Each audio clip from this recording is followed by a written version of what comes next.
Hello, hello. So we got another news story. This one seems a little crazy. Just a little bit.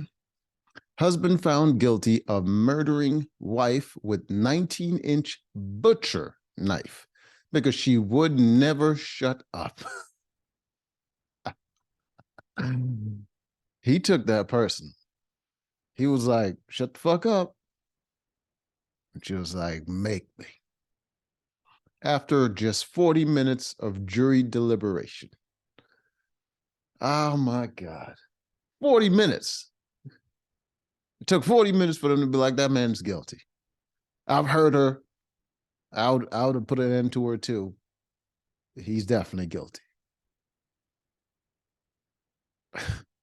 A 60-year-old South Carolina man will spend the rest of his days behind prison walls for the 2019 murder of his then wife.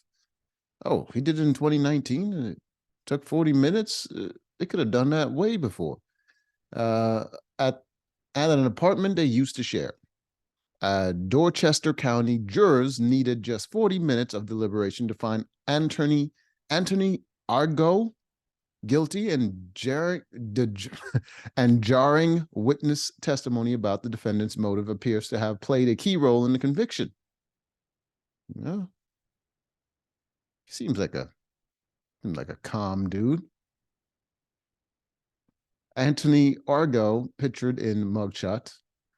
Prosecutors with First Judicial Circuit Solicitor's Office said that a witness testified at trial about incriminating statements Argo made years after his arrest in the death of 55-year-old Linda Argo. The witness said Anthony Argo complained about the victim nagging him, saying she would never shut up, so he shut her up for good. Nagging wives, man, been a problem for a long time, but it's no excuse for murder. Divorce, try divorce. It'll hurt less. The case landed on law enforcement's radar on June 14, 2019. The night Linda Schuler Argo was found by her own daughter, stabbed to death at the Westbury Mews apartment she had lived in. Her own daughter. So it's not his daughter. He married a woman that had a kid with someone else. On the night of June 14, 2019, the victim's daughter, keep saying it, they keep saying it, called 911 and requested that law enforcement check on her mother, who lived with the defendant at Westbury Mews apartment complex on Trolley Road in Somerville. Upon arrival, Somerville Police Department observed through the apartment's back door the victim's motionless body propped against her couch. He didn't even try to hide the body. He was just enjoying the silence. Oh, good Lord. What a monster.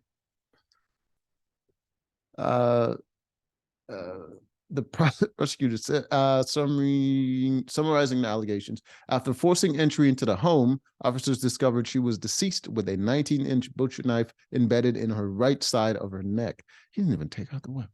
An autopsy would later show she suffered from as many as 14 separate stab wounds on her arms, chest, stomach, and face before the fatal blow. He was not playing around. Prosecutor said the suspect quit his job, went in an alcohol-fueled bender, and stopped paying rent at the couple's apartment, even as he purchased lottery tickets before committing the murder. Okay, she wasn't nagging. This man was she was making sense, and he wasn't liking that. I completely demonized this woman. Nah, she had every reason to not shut up. This quit his job and you start drinking and playing the lottery. Come on, bro. Come on. You expect your wife to not say nothing about? You're insane. Several witnesses testified that Argo's life spiraled in the weeks leading up to the brutal murder. The defendant had stopped going to work before eventually quitting. He spent his days at home drinking alcohol and visiting a local convenience store to purchase lottery tickets. Sounds like he's going through a depression. Prosecutors said text messages showed the victim was concerned that Argo was spending his money on alcohol and not paying rent. This led to the eventual eviction of the Argos. Linda Argo had decided to leave the defendant and was planning to move in with her daughter. She was killed the day before planning the planned move. She was probably bragging about the move. She was like, "I'm leaving you. I'm done. I'm gone." And like, yeah. Her vehicle sat parked with her belongings just outside of the apartment where she was killed. Telltale signs of Anthony Argo's intoxication and guilt were apparent outside the nearby crime scene, as well as on his clothing. An hour after the victim's daughter last heard from her mother, the defendant was seen by bystanders passed out in a driveway near the apartment complex. So he got drunk after doing it. Argo was transported to Trident Hospital, where his blood alcohol level was 156 milligrams. Wow. Forensic evidence was presented at trial showing that both Argo's jean shorts, who was wearing jean shorts, and a pair of flip-flops, goddamn white trash. This man is a white trash stereotype. He was wearing tested positive for the victim's DNA. Prosecutors for a DNA, it's his wife. it wouldn't be strange for a DNA to be present, unless it was like blood or something. The defendant's jean shorts appeared to be splattered with blood. Okay, yeah.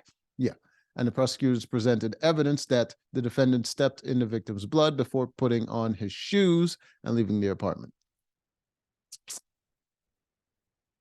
Didn't even attempt to clean up the crime scene. The prosecutors described the defendant as emotionless when Linda Argo's daughter took the stand and moved those attending court to tears with her testimony. This was on an unbelievable, brutal, and heinous crime, said prosecutors David Osborne. While the whole courtroom was teary-eyed watching Linda's daughter testify, Argo showed zero remorse or sorrow. I wouldn't either. At that point, you're going to jail. I'm concerned about my jail time. Got time to feel sad for you. I'm going through some shit. As a result of the murder conviction, John Diane Goldstein swiftly handed down the life sentence. Other long-standing warning signs were apparent to at least one of the neighbor testified about a loud arguments the former couple had. What's more, the victim's daughter said her mom was abused for years and testified to that in court. Well. Isn't that something? Truly sad. Well, but he's in jail now, so there's that.